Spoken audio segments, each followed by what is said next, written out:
Sejam bem-vindos e bem-vindas a mais um webinar do Hanhanit. Meu nome é Antônio Carlos Soares, eu sou CEO e cofundador, e hoje nós vamos falar sobre um tema que está na cabeça de todo mundo agora no final do ano, que é o planejamento 2022. E um ponto importante para pensar é por que planejar em um mundo tão volátil, né? Em um mundo em que tudo muda o tempo todo. E tem uma frase antiga e muito boa que diz que o plano não é nada, mas planejar é tudo. E eu concordo muito com isso. É claro que o plano vai mudar, mas o simples exercício de pensar sobre o futuro, identificar quais são as variáveis de interesse, quais são as tendências e quais são os cenários que podem acontecer, isso tudo já vai te colocar numa posição de vantagem no momento de enfrentar as modificações que porventura ocorram. Tá? E tem uma outra frase muito antiga, também muito sábia, que é: todo vento é contra para quem não sabe onde vai. Então vamos fazer um esforço para pensar para onde nós estamos indo. E a primeira coisa que eu gostaria de trazer são algumas tendências que estão se consolidando e que precisam ser incorporadas em qualquer raciocínio de médio ou longo prazo que a gente faça. E a primeira delas é o trabalho híbrido. Pré-pandemia, a grande maioria das empresas trabalhava de forma 100% presencial. Com o choque veio o trabalho 100% remoto, ou em grande medida remoto para quem pôde. E agora vai se consolidando uma possibilidade de voltar do ambiente remoto para o ambiente físico. E a gente poderia, deveria, quem gostaria, eu acho que são questões que se colocam. Mesmo que a maioria dos profissionais tenha sido contratada em ambiente presencial, já não há mais a expectativa de voltar 100% a esse ambiente. Em pesquisa que nós realizamos com os nossos usuários, são milhares de respostas, nós verificamos que 27% das pessoas gostariam de ir para o escritório uma única vez por semana. 22% gostaria de ir 2 vezes por semana. E 20% gostaria de ir 3 vezes por semana. Ou seja, você tem praticamente 70% das pessoas que gostaria de ir metade ou menos da metade dos dias para o escritório físico. E isso acontece pela percepção de duas coisas. Primeiro, que para determinados trabalhos, estar em casa focado aumenta a produtividade de uma forma expressiva. E segundo, porque há uma economia muito grande de tempo e de dinheiro evitando o deslocamento para o escritório físico.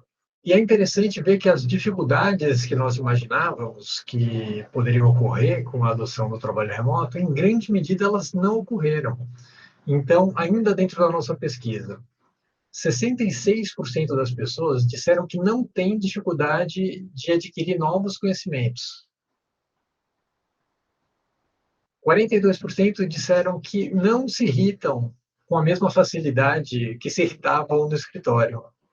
42% não tem nenhum tipo de dificuldade de concentração no home office, e dificuldades de nível baixo e médio completam quase tudo. Então, grande dificuldade de se concentrar em casa é para uma minoria muito pequena que provavelmente, de fato, não tem condições favoráveis, condições físicas ou dinâmicas familiares favoráveis para isso. Mas é uma minoria muito pequena. E talvez o mais importante do ponto de vista da preocupação dos gestores, porque esse item era o item que ranqueava mais alto como preocupação, 78% das pessoas responderam que entregam o mesmo volume de trabalho ou mais trabalhando de forma remota. Ou seja, as pessoas trabalham bem e trabalham de uma forma sustentável em ambiente remoto. E, nesse sentido, pensando no futuro do trabalho, se coloca uma questão que é: qual é o papel do escritório físico? Quais atividades serão melhor executadas presencialmente do que remotamente ou em colaboração remota? E a resposta para essa pergunta talvez a sua própria equipe possa dar. Em um artigo recente, o Adam Grant, que é um dos grandes pensadores sobre psicologia organizacional e que está se debruçando de forma intensa sobre a questão do trabalho remoto, ele tem colocado, é, ele tem ele tem destacado o surgimento de uma nova figura dentro das organizações, que é o Chief Learning Officer, né? Então, uma espécie de diretor de aprendizagem organizacional. E um dos principais pontos desse novo cargo é identificar que práticas realizadas pelas pessoas dão resultado e podem ser ampliadas e escaladas dentro da empresa, atingindo o maior número de pessoas possível e com isso aumentando a eficiência e a produtividade da organização como um todo. E você tem ouvido da sua equipe que hábitos e que práticas estão dando certo e o que não está dando certo? São perguntas simples e poderosas, e você pode descobrir coisas importantes que vão destravar valor dentro da sua organização.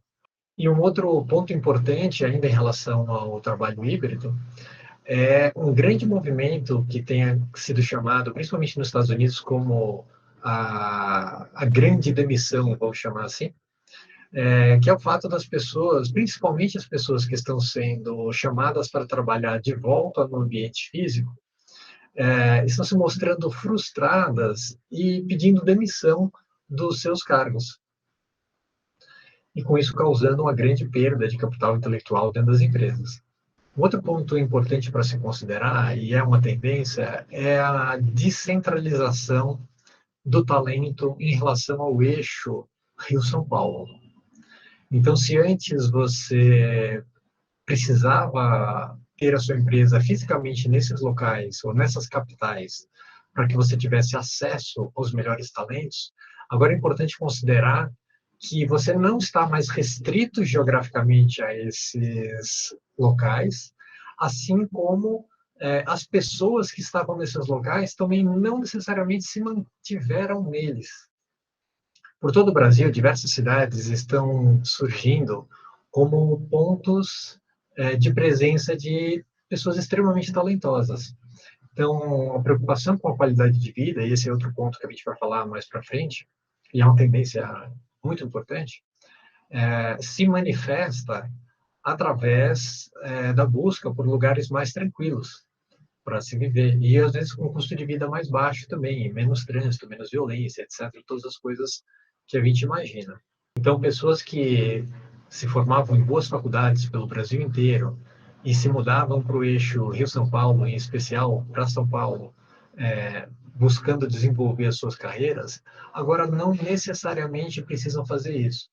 E pessoas de um nível bastante sênior, que trabalhavam fisicamente nas grandes capitais, foram para cidades menores e, e gostariam de continuar vivendo nessas cidades. Então, o maior talento, então o talento está cada vez mais distribuído. E essa é uma informação que você precisa incorporar no seu raciocínio e nas suas práticas. Um fato recente que ilustra isso é o Green Development Plan do governo Biden, que tem três pontos importantes: a extensão das rodovias, a eletrificação e cobertura de internet de banda larga. Isso daí é tudo para viabilizar que as pessoas consigam chegar e trabalhar de onde elas quiserem. Isso faz parte de um plano de desenvolvimento sustentável, inclusive e principalmente do ponto de vista ambiental, de longo prazo. Então, a terceira tendência importante é a busca pelo bem-estar no ambiente de trabalho.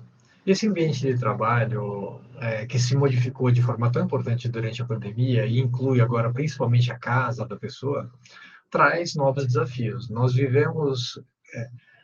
tivemos um momento de estresse extremo e de um tranco em relação às práticas de trabalho dentro das empresas, processos e ferramentas inadequados, etc.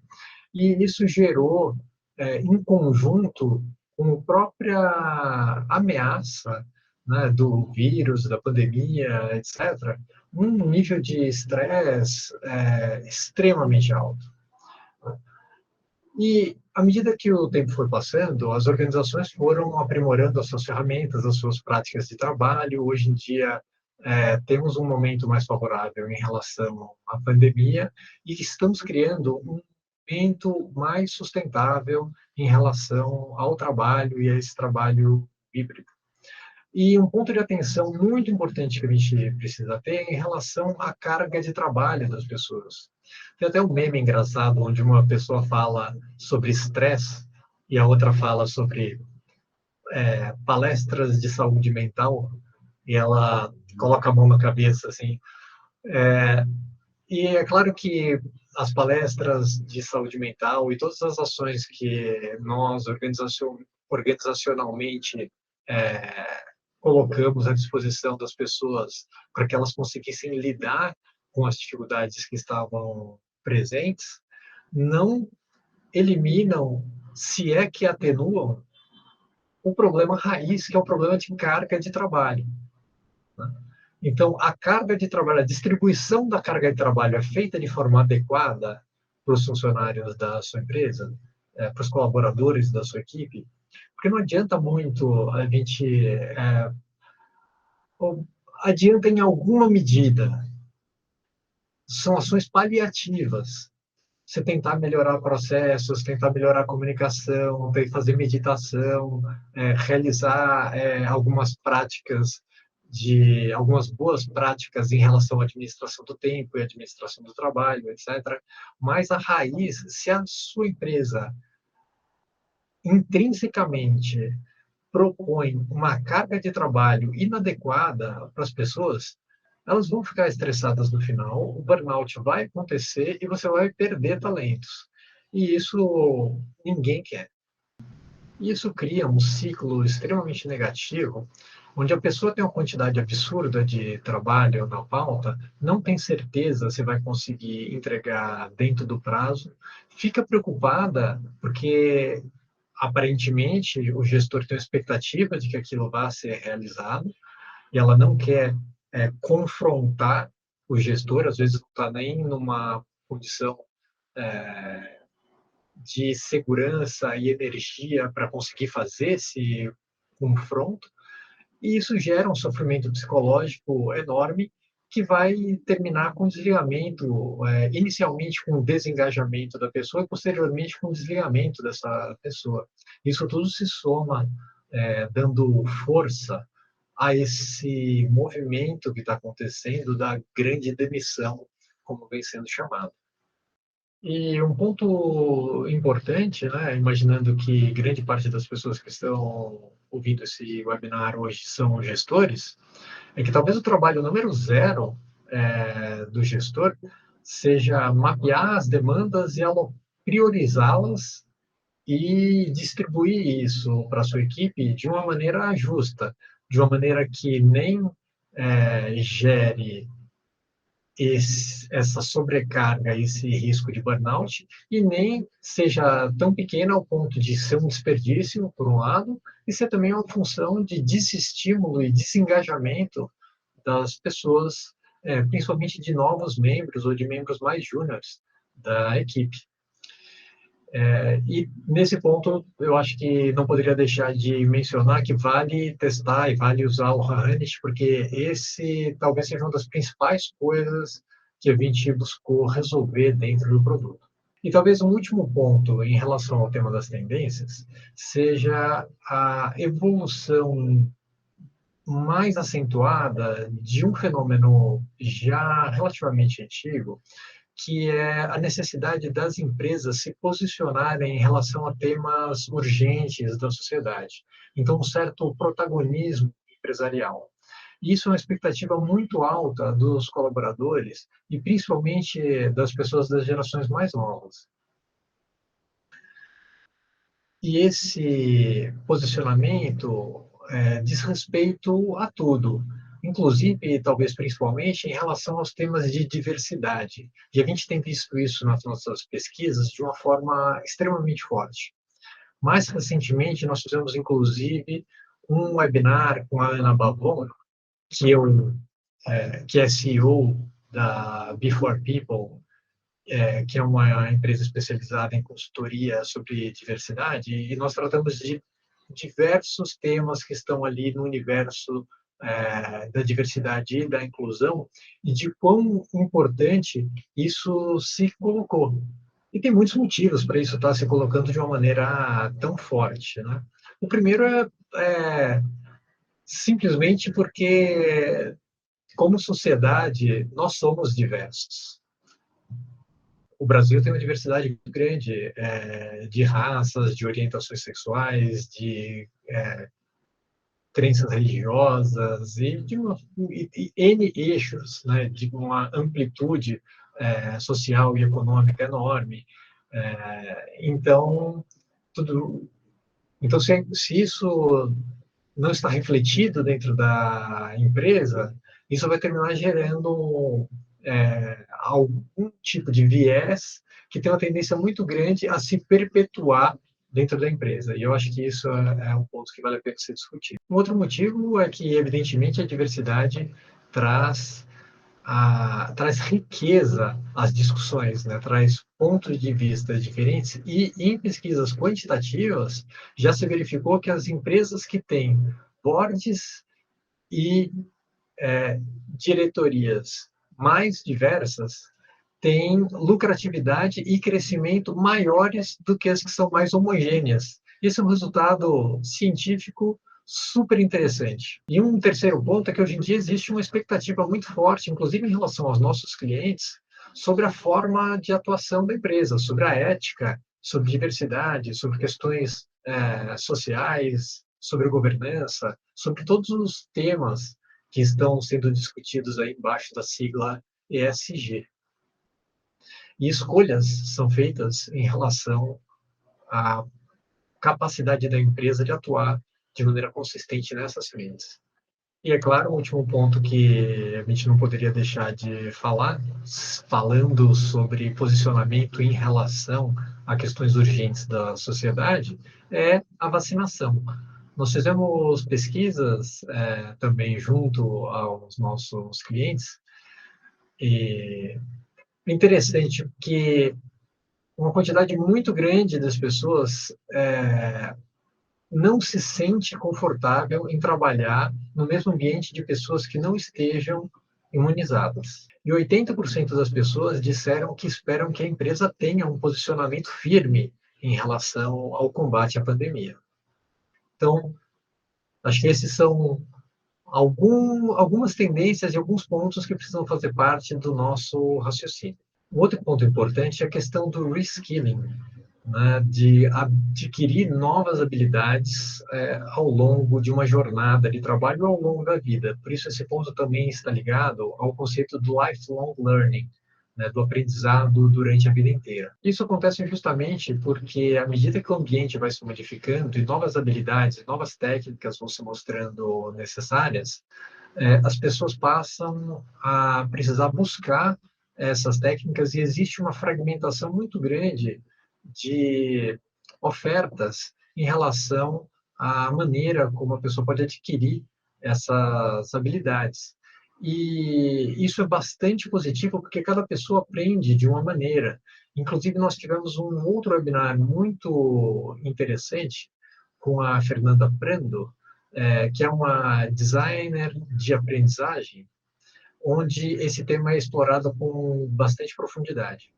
E para ajudar a colocar o seu plano de pé, tem uma metodologia que nós utilizamos há muitos anos e ela tem um benefício enorme, que é a resiliência.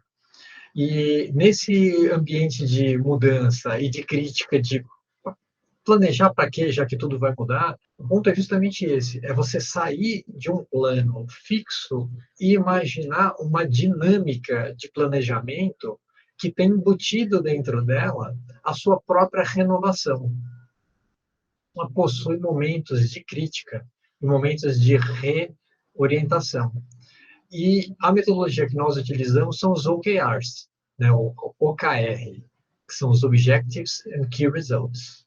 Os OKRs são uma forma extremamente simples de você conseguir fazer o planejamento e orientar a empresa e fazer com colocar todo mundo na mesma página e conseguir fazer um processo de planejamento onde há um encontro entre objetivos colocados pelo board e discutidos na alta gestão da empresa, com as ações práticas de execução propostas pelos times que estão com a mão na massa e com os dedos no pulso do mercado e sentindo o que pode, de fato, trazer resultado e impactar as métricas.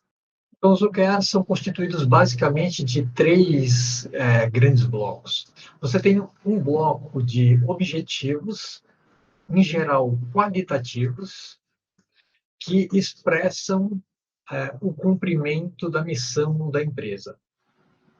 Embaixo deles, você tem resultados-chave, né, os tais key results, né, métricas, que expressam o atingimento desses resultados. E embaixo dessas métricas, você tem projetos e iniciativas que são realizados pelas áreas. E isso pode parar no nível das áreas ou pode descer até o nível dos indivíduos. O grande benefício é esse encontro no meio do caminho, porque, em geral, você vai ter uma dinâmica construtiva onde você para por um período para discutir e os objetivos são dados pelo board, eles não estão muito sob discussão, mas a parte importante é como chegar neles. E isso é proposto de baixo para cima através da discussão com a equipe. E essa discussão o debate sobre as iniciativas é que alinha as pessoas e cria um senso de propriedade, de responsabilidade sobre a execução dessas iniciativas. Então, em vez de dizer para a sua equipe o que ela precisa fazer, você diz qual é a métrica que precisa ser modificada para que a empresa atinja um determinado objetivo. E a equipe, pensando sobre como impactar a métrica, propõe os projetos. Ou seja, a equipe tem que defender os projetos para a direção da empresa. E essa dinâmica é muito positiva, porque não é mais você dizendo o que fazer, é a equipe dizendo o que ela quer fazer rumo à modificação daquela métrica. Isso muda completamente o jogo.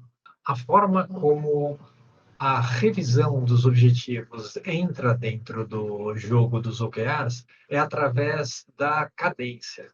Os OKRs, em geral, eles estão divididos por trimestres. Então, você tem o ano dividido em 4 trimestres e antes do início de cada trimestre acontece essa discussão sobre os objetivos, sobre as métricas, sobre os projetos.